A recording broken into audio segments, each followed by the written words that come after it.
এই দাদা ভাইয়ের ভিডিওটা দেখো প্রথম থেকে শেষ পর্যন্ত, তারপর আমি কিছু বলছি। নমস্কার। মাননীয় মুখ্যমন্ত্রী শুভেন্দু অধিকারী পশ্চিমবাংলায় আর ডিপটি সিএম অগ্নিমিত্রা পালকে ধন্যবাদ জানাই যে আপনি যে কথাগুলো বলছেন যে লক্ষ্মী ভাণ্ডার কে পাবে না, অন্নপূর্ণা ভাণ্ডার কে পাবেন না, যা তথ্যগুলো আপনি চেয়েছেন 12খানা পেজে, আপনি জানেন কি ওয়েস্ট বেঙ্গলে কত বড় দাঙ্গা লাগতে পারে? এটা আপনি বুঝবেন না, হয়তো আপনি আমাকে চিনেন না, আপনাকে মনে করাচ্ছি আমি অগ্নিমিত্রা পাল ম্যাডাম। আমি 2020 সালে ভারতের প্রথমবার যে আমি রাম মন্দির যাচ্ছিলাম অযোধ্যা, শ্রীরাম জন্মভূমি, তখন আপনার সঙ্গে ফোনে কথা হয়েছিল আমার। আপনার হোয়াটসঅ্যাপ নাম্বার আছে আমার কাছে, আপনাকে হোয়াটসঅ্যাপে আমি অনেক কিছু কারাপশন ব্যাপারে আমি পাঠাই, হয়তো এখন বললাম মুখে তো আপনি হয়তো আমাকে ব্লক করে দিবেন। এই ভিডিওটা দেখে অনেক পশ্চিমবাংলায় বিজেপি নেতাগুলাদের মনে দুঃখ হবে, হয়তো আমাকে বলবে না সুবোধ কুমার আমাদের মেম্বার নাই, আমাদের এই নাই, আমাকে একে বের করে দাও, পার্টি বিরুদ্ধে কথা বলছে। আমি পার্টি বিরুদ্ধে কথা বলছি না মাননীয় মুখ্যমন্ত্রী, ব্যাপারটা ভালো করে শুনুন। প্রথমে আপনি কি বললেন, ভোটের আগে मोदी जी क्या बोले थे? मोदी जी कहा कि 10 गारंटी ले लेता है, मैं मोदी 10 गारंटी पश्चिम बंगाल की महिलाओं को। তখন বলা হয়নি কি 12 পাতা ফর্ম দেওয়া হবে, ঠিক আছে, হলো কথাটা। 2 নম্বর কথা, আপনার যে ফর্মের মধ্যে যে চেয়েছেন হেড গার্জেন নাম, ঠিক আছে, তার মধ্যে বাড়িতে প্রত্যেকটা লোককে ব্যাংক অ্যাকাউন্ট নাম্বার, আপনি জানেন প্রত্যেক কেউ বাড়িতে 4টা ভাই আছে, ভাইয়ের মধ্যে মেল নাই। ও যা বলবে আমি দিব না ব্যাংক অ্যাকাউন্ট, ও ছেলে বলবে আমি দিব না ব্যাংক অ্যাকাউন্ট। বাড়ি কাগজ চেয়েছেন, অনেক জানেন বাড়িতে এখন জমি জায়গা কাগজ অনেক জনের কাছে নাই। কি করে নাই বলে দিচ্ছি, কারোর 4টা ভাই আছে, তা বাপের কাগজ রাখা আছে যে আমি দিব না, যে ছেলে ভালোবাসবে তাকে দিব, ঠিক। শাশুড়ি বউ মধ্যে এখানে বন্তি নাই, এবার শাশুড়ি বলছে বউকে আমি অ্যাকাউন্ট নম্বর দিব না। অনেক মেয়েগুলো আছে যার বিয়ে নাম থাকে আলাদা, বিয়ে পর নাম হয়ে যায় আলাদা, সে বলছে ওখানে দিব না। কেন দিব না? তুমি বিয়ে করেছো, বিয়ের আগে দেখো নি আমাকে, অনেক রকম গল্প আছে, বাড়ির মধ্যে এখানে যুদ্ধ লাগছে, ঠিক আছে। আপনি কার যে আপনার যে ভেরিফিকেশন হচ্ছে এখানে কার, আপনি এখন 1 মাস সরকার করলেন না, মানে বিশাল মানে চাইছেন কি সঙ্গে সঙ্গে কিছু সবকিছু করে, সবকিছু একটা নিয়ম আছে মাননীয় মুখ্যমন্ত্রী, কথাটা আমার গায়ে করবেন না, নিবেন না, সবকিছু একটা নিয়ম আছে, ঠিক আছে। আপনি প্রথমে কি বললেন, ফার্স্ট কথা ডিবিডি লিঙ্ক করতে হবে। ডিবিডি অনেক মহিলা পশ্চিমবঙ্গ জানে না, পশ্চিমবঙ্গ যে মহিলাগুলো আছে মা বোনরা তাদেরকে বোঝাচ্ছি, ডিবিডি মানে হচ্ছে আপনার ডাইরেক্ট বেনিফিট ট্রান্সফার, ঠিক আছে।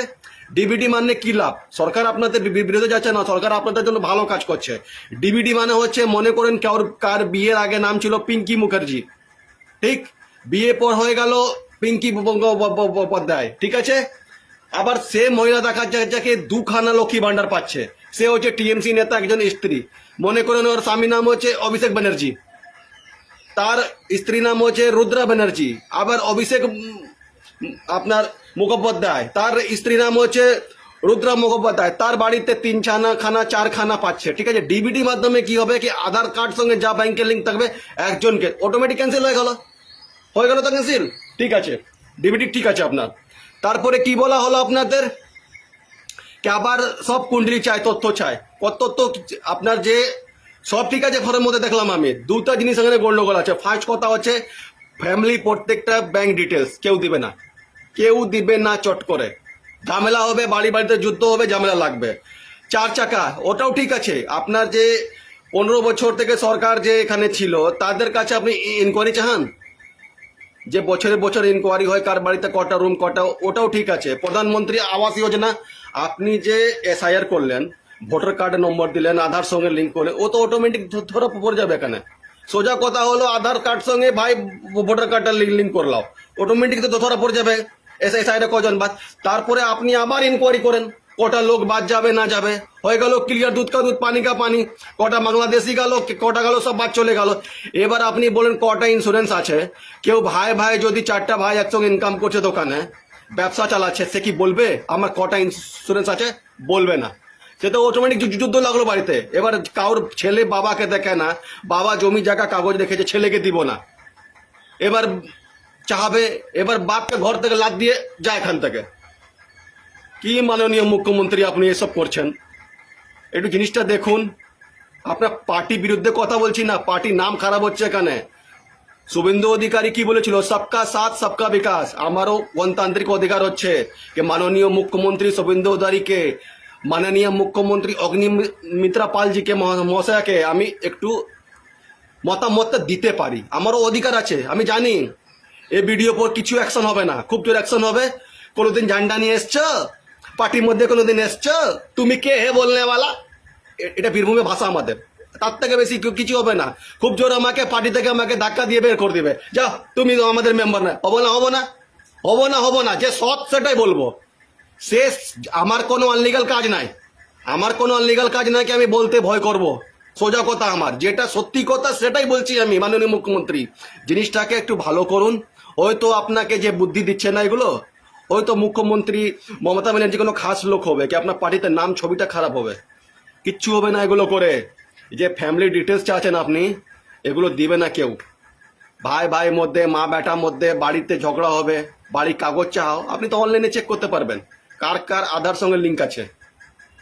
কতক্ষণ চেক করতে, কি সেন্ট্রাল গভর্নমেন্ট কাছে ডাটা নাই? আইটি ফাইল, ঠিক আছে, আপনি যে লক্ষ্মী ভান্ডার দিচ্ছেন তাতে প্যান কার্ড আপনি অ্যাটাচ করে দেন, সেটাও ঠিক আছে। বিদেশ থেকে অনেকজন তো বুঝে না, এখানে শিক্ষিত লোক নাই, এই প্যান কার্ডকে কেন চাচ্ছেন, ওটা আপনি চেক করতে পারবেন। বিদেশ থেকে কোনো লিঙ্ক হয়েছে কিনা, বাংলাদেশ সঙ্গে কোনো ট্রানজ্যাকশন হয়েছে কিনা। দেখা যাচ্ছে পশ্চিমবঙ্গের অবস্থা খুব খারাপ ছিল, সবাই জানে জিনিসটা। মাননীয় মুখ্যমন্ত্রী, এখন টাইম লাগবে, লোককে বুঝাতে একটু টাইম লাগবে, না হলে কিচ্ছু হবে না। আপনার পার্টির লোক তো আপনার বিরুদ্ধে কথা বলবে না, ভয় করবে। আর আমি কোনোদিন কর্মী ছিলাম না, কোনোদিন ঝান্ডা বহাইনি, শুধু একটা মেম্বারশিপ ছিলাম। তা একটা সদস্য হয়ে আমি বলছি কথাটা, এই যে ব্যাংকে অ্যাকাউন্ট যে আপনি চেয়েছেন না ফ্যামিলির সবাই, এটা আপনি বন্ধ করুন। ফার্স্ট কথা আমার দাবি। সেকেন্ড দাবি হচ্ছে কার বাড়িতে কত পলিসি আছে, ইন্স্যুরেন্স আছে, এটা আপনি একটু বন্ধ করুন। এটা কেউ দিতে চায় না। কার পাকা বাড়িতে দলিল আছে কি না আছে চট করে সবাই দিবে না। বাপ রেখেছে বেটা কাছে, বেটা রেখেছে বাপ কাছে, মা রেখেছে ননদ কাছে, ননদ রেখেছে, এইসব গন্ডগোল আছে। আপনি সোজা এসআইয়ের মধ্যে যার যার নাম গিয়েছে ভোটার কার্ডে, ডে ট্রাভেলের মধ্যে আছে, তাকে আপনি বলেছেন দিব, ঠিক আছে। দয়া করে কিছু মনে করবেন না মাননীয় মুখ্যমন্ত্রী, আমি কোনো দেশ বিরোধী কথা বলছি না, যেটা আমার মতামত গালো সেটা বলছি। আপনি ভালো কাজ করছেন, ডিবিটি করছেন, ডিবিটির মাধ্যমে টাকা পাঠাবেন, কোনো ফলস টাকা আপনার ট্রান্সফার হবে না, ঠিক আছে, সেটাও ভালো। আপনার ভোটার কার্ড, প্যান কার্ড, যে আপনার যে ভোটার কার্ড সঙ্গে যে আপনি এসআইআর করেছেন, সেটার মধ্যে আপনি ঠিকঠাক করেন, সব জাল ধরা পড়ে যাবে। এই গরিব মহিলা অনেকজন কাজ করে, কি জানবে এরা, কার কাছে ছুটবে? আপনি যে বলছেন বাড়ি বাড়িতে আপনাদের 3 দিন মাসে, জুন মাসে এমএলএরা বসবে, সে এমএলএরা তো ভালো করে ফোনে কথাই বলে না কেউ। এক দেখবে আপনার বিজেপি জিতার পর পশ্চিমবাংলাতে ছোটোখাটো যে নেতা আছে, তার একবারে মুখটা একবারে বাপরে বাপ, কথাই বলছে না, মনে হচ্ছে ওই হচ্ছে শুভেন্দু বাবু, আর কেউ নাই। কি বলবো আপনাকে বলেন, কিছু মনে করবেন না। যদি ভিডিওটা ভালো লাগে, এটা শুভেন্দু অধিকারী মহাশয়ের কাছে আপনি পৌঁছিয়ে দেন। আর শুভেন্দু অধিকারী মহাশয় আপনার হোয়াটসঅ্যাপ নম্বরে ভিডিওটা আমি দিচ্ছি, অগ্নিমিত্রা পাল ম্যাডামকে এটা হোয়াটসঅ্যাপে ভিডিওতে দিচ্ছি। দয়া করে এই ব্যাপারটা একটু দেখুন ভালো করে, মহিলাদের অনেক কষ্ট হচ্ছে, পার্টি নাম খারাপ হচ্ছে এখানে আপনাদের, ঠিক আছে। এটা তো নিশ্চয় আপনি 2026-এ এসছেন, 2031-এও আসবেন, 2036-এও আসবেন, তারপরে বলতে পারবো না। 15 বছর আপনি আছেন পাক্কা। মুখ্যমন্ত্রীর কাছে আমার একটা অনুরোধ, রিকোয়েস্ট, সুঝাও, এটা আপনি নেন, ঠিক আছে। জয় শ্রীরাম।